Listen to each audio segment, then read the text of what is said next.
This was me for 12 years of my life. Oh God, I'm gonna have diarrhea again. Age 16 to 28. Fast forward to now, I'm working as a cloud security engineer, working remotely from the comfort of my own office. Pretty nice, huh? Making a lot in total compensation. And I started this channel nearly 4 years ago now for funsies, because why not? And now I'm trying to build out the Mad Hat Labs website to help up-and-coming cybersecurity enthusiasts, specifically cloud security. So between my 9-to-5, content creation, my site, and time spent with my wife and 4 kids, it's a lot to manage. You might be wondering how I do it. It's easy with manifestation.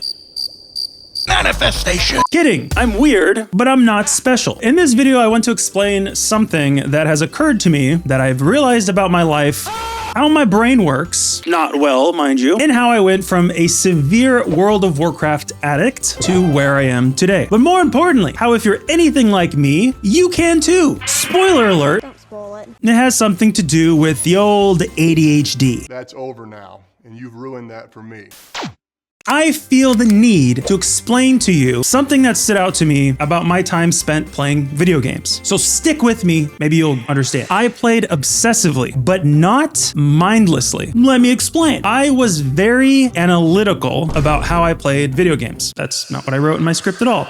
I was very analytical about my approach to basically anything that I did in video games. In World of Warcraft, back in the good old days in 2010, I would do raids with a group of friends where we would effectively slay dragons for fun. And as a damage output player, I know, surprising, I wasn't a tank or a healer. In order to perform well during these boss fights, you had to press all of your buttons in the correct order. But no matter how perfect your ability rotation was, you were limited by your character's acquired gear. And more importantly for me, the stats on the gear. Now, a casual player would log on during raid days, kill some shit, hope to get some new gear from the kills, and call it a night after the raid was done. I did not do that. I Googled guides, I researched endlessly the best stats for my character. I would spend every waking moment, it's not true, there are other things. I would spend every free moment of my time hyperfixating on finding any possible gear update that was in my control by doing side dungeons,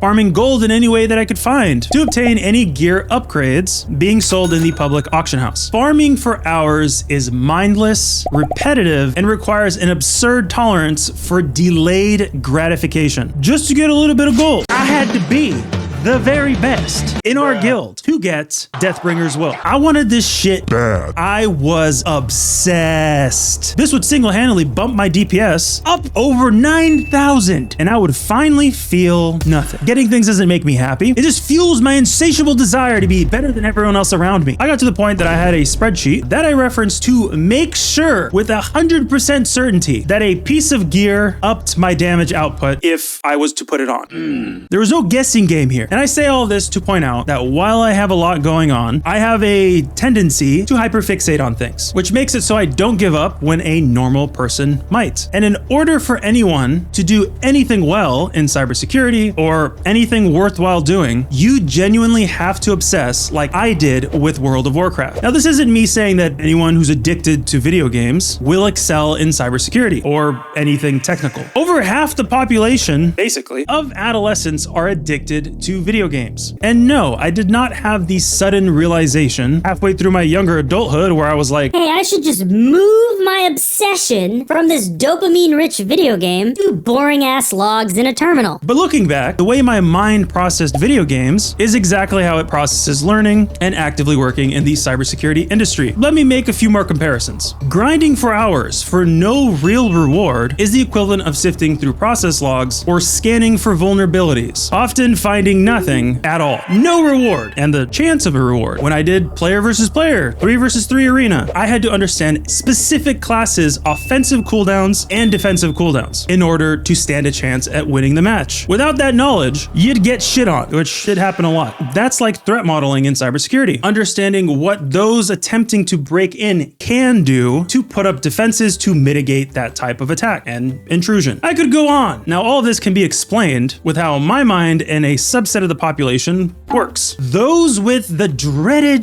ADHD. For anyone who doesn't know, ADHD doesn't mean that you can't pay attention or focus. It means that your brain has zero middle ground. You either physically cannot force yourself to care about a boring task, or you're so locked into a problem that even if the house burned down around you, you wouldn't notice. I have lost count of the amount of times I've gone down a rabbit hole of research or investigating an alert or a security configuration, losing all sense of time, only for my wife to come in and snap me out of my obsessive digging. Most cybersecurity roles actually create an environment where those ADHD traits thrive. Surprisingly enough, there's constant simulation, threats in the world constantly change, they keep evolving and they keep us on our toes, which makes work engaging. This reduces the monotony of a typical office job, which can lead to major ADHD burnout. There's massive opportunities to hyper-focus through rabbit hole investigations, especially in digital forensics and penetration testing. They allow for deep and outright maddening, intense focus sessions that might drive neurotypical people insane. The shits on fire of incident response, absolute fuel to the high adrenaline, fast-thinking nature of ADHD people. And lastly, one of the most important aspects of working in cybersecurity is creative problem solving.